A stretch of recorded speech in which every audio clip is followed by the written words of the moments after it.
রোহিতদা, সম্প্রতি সময়ে মোহনবাগান পাঞ্জাব এফসির বিরুদ্ধে খেলতে চলেছে, কিন্তু বিপদ অনেক ঘন ঘন ওই মোহনবাগানের ওপরেও একটা বাধা বেঁধেছে। যেমন স্টুয়ার্ট নেই, তোমার দিমিত্রি নেই, আশিক কুরুনিয়ানও চোট পেয়ে বেরিয়ে গেছে। এই প্লেয়ারগুলোকে ছাড়া কতটা কঠিন ম্যাচ পাঞ্জাব এফসি তো এমনি খুব ভালো খেলছে, তারপরে মোহনবাগান যে রিদিমে আছে পরপর 3-4টে ম্যাচ সুন্দরভাবে খেলেছে। আমার মনে হয় মোহনবাগানের সাইড বেঞ্চ এত স্ট্রং, তার ফলে কি মোহনবাগান এটা ওভারকাম করাটা কোনো অসুবিধা হবে না। তার মানে আর মোহনবাগানের কোচ ভালো, টিমের আমি বলবো না যে 11 জন বা 12 জন প্লেয়ার, আমি বলবো মোহনবাগান টিমের 22 জন 23 জন প্লেয়ারই প্রথম স্টার্টিং প্লেয়ার, সেই গোলকিপার থেকে আরম্ভ করে একদম স্ট্রাইকারের জন্য।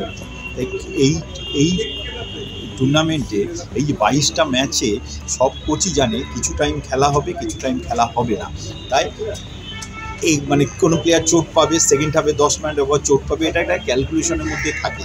এই ক্যালকুলেশন করার পর এখন সেই জায়গাটা এসছে।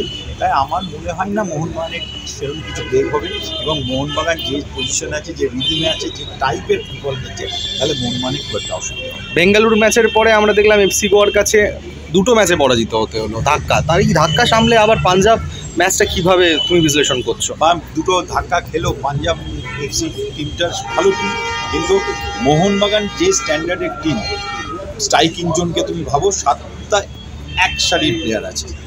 হাফ লাইনে তুমি দেখো 4টে হাফ খেলে, 5টা হাফ কোনো সময় খেলে, 9টা হাফ এক প্রায় অলমোস্ট 19-20 টাইপের।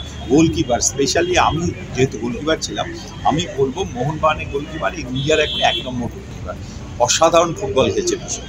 সো ওভারঅল দেখে আমার মনে হয় না এই ম্যাচটায় মোহনবাগান খুব একটা খারাপ খেলবে। আমি মনে হয় মোহনবাগান মানে কে নেই না নেই সেটা ভেবে লাভ নেই, বিশাল আছে যখন মোহনবাগানের ভেবে লাভ নেই। এবং আরেকটা কথাও বলি যে কে নেই না নেই এই পরিস্থিতিতে হয় না। তুমি যদি আইএসএল বা ইংলিশ প্রিমিয়ার লিগ দেখো, এই দেখো, তাতে অনেক প্লেয়ারই দেখবে, অনেক স্টার প্লেয়ার দেখো 7টা ম্যাচ 5টা ম্যাচ চোটের জন্য বাদ গেছে।